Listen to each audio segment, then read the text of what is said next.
Hello' guys, মই জাকিৰ হোসেন স্বাগতম জনাইছোঁ মোৰ ভিডিঅ'লৈ। ক্লাছ 10 ৰিভিজন R1 6 নম্বৰ প্ৰশ্নটো আজি মই সমাধান কৰিম। তলৰ প্ৰতিটো সংখ্যাৰ বাবে আটাইতকৈ সৰু কি সংখ্যাৰে হৰণ কৰিলে সংখ্যাটো এটা পূৰ্ণবৰ্গ হ'ব। তো আমি এই সংখ্যাটোৰ লগত কি এটা সংখ্যা হৰণ কৰিলে এটা পূৰ্ণবৰ্গ সংখ্যা পাম, সেইটো আমি কেনেকৈ নিৰ্ণয় কৰিম ভিডিঅ'টো চাই থাকিব। তো প্ৰথমে আমি কি কৰিম, 4, 6, 8ক মৌলিক উৎপাদক বিশ্লেষণ কৰিম। তো ইয়াক মৌলিক উৎপাদক বিশ্লেষণ কৰিলে ইয়াক 2ৰে হৰণ যায়। 2 2 গুণ 4, 2 3 গুণে 6, 2 4 গুণ 8, 2ৰে হৰণ কৰা। 2 1 গুণ 2, 2 1 গুণ 2, 1 বাকি থাকিব। 2 7 গুণে 14, এইটো 3ৰে হৰণ কৰা। 3 3 গুণ 9, 3 9 গুণ 27, 3ৰে হৰণ কৰা। 3 1 গুণ 3, 3 13 গুণ 27। তো 4, 6, 8ক মৌলিক উৎপাদক বিশ্লেষণ কৰিলে আমি এই সংখ্যাটোৰ মৌলিক উৎপাদক কোনবিলাক, এইবিলাক। তো 2 কেইটা আছে, 2টা আছে, 3 2টা আছে আৰু 13 এটা আছে।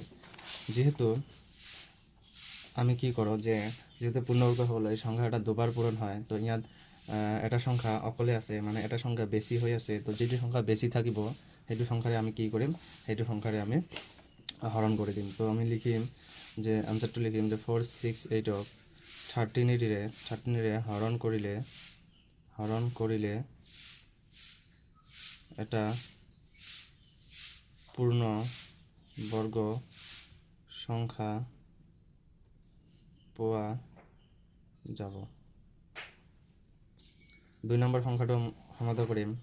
1 5 8 4, 2 7 গুণ 14, 1 বাকি থাকিব। 2 9 গুণ 18, 2 2 গুণ 4, 2ৰে হৰণ কৰা। 2 3 গুণে 6, 1 বাকি থাকিব।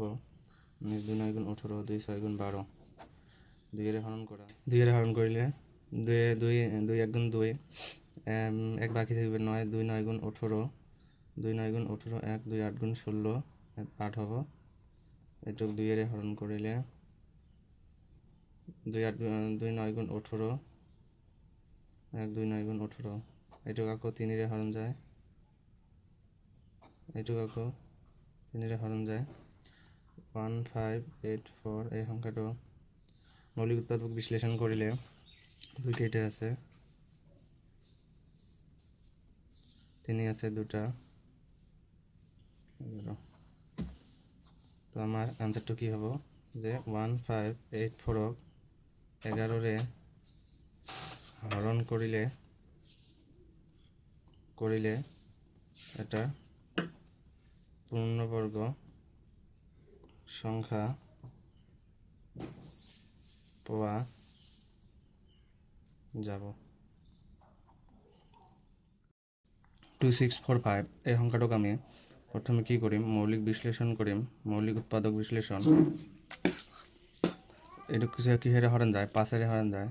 তো 5 5 গুণ 25, 5 2 গুণ 10, 5 9 গুণ 45। তো এই সংখ্যাটো এটা পূর্ণবর্গ সংখ্যা। এই সংখ্যাটোৰ বৰ্গমূল হল 23। তো এই সংখ্যাটোক 23ৰে হৰণ যায়।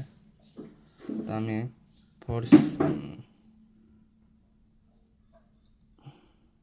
2 6 4 5ক লিখিব পাৰোঁ। 5 পূৰণ 23 কেইটা আছে, 2টা আছে। তো ইয়াক কিহেৰে হৰণ কৰিলে, 5ৰে হৰণ কৰিলে। 2 6 4 5ক 5ৰে হৰণ কৰিলে এটা, লিখাটো তোমালোকে এনেকৈ সেম লিখিবা। যেটো তোমাৰ সংখ্যা বেছি থাকিব সেইটোৱে হ'ব আমাৰ কি পূৰণ কৰিবলগীয়া সংখ্যাটো। তাৰপিছত সংখ্যাটো তোমালোকে এইবিলাক লিখি লোৱা, ঠিক আছে। তাৰপিছত কি আছে, 4 নম্বৰ সংখ্যাটো আছে 1620, 1620 2ৰে হৰণ কৰিম। 8 2 10 গুণ 20, 2ৰে হৰণ কৰিম। 2 8 গুণ 16, 2 1 গুণ 2 0, আকৌ 2ৰে হৰণ কৰিম। 2 4 গুণ 8, 2 5 গুণ 10, এটা কি হ'ব মাজত, এটা 0 হ'ব। আৰু 2 10 গুণ 2 5 গুণ 10, ইয়াক 5ৰে হৰণ যায়। 5 8 গুণ 40, 5 1 গুণ 5, ইয়াক আকৌ 3ৰে হৰণ যায়। 3 2 গুণে 6, 2 বাকি থাকিব। 3 7 গুণ 21, 3ৰে হৰণ কৰা। 3 9 গুণ 27 তিনিৰে এইটোক আকৰে হৰণ যায় আকৌ তিনিৰে হৰণ যায় 3 3 গুণ 9 তো আমি কি লিখিব পাৰোঁ মৌলিক উৎপাদক বিশ্লেষণ 2 দুটা আছে তাৰপিছত 5 তাৰপিছত 3 কেইটা আছে 4টা আছে তো আমাৰ সংখ্যাটোকে আমি কি কৰিম দুটা দুটাকৈ ল'ম আৰু যিটো আমাৰ বাকী থাকিব বেছি থাকিব সেই সংখ্যাটোৰে আমি কি কৰিলে হৰণ কৰিলে এটা পূৰ্ণবৰ্গ সংখ্যা পাম তো ভিডিঅ'টো ভাল লাগিলে লাইক কমেণ্ট শ্বেয়াৰ কৰিব আৰু ফ'ল' কৰিব যাতে পৰৱৰ্তী ভিডিঅ' পোৱা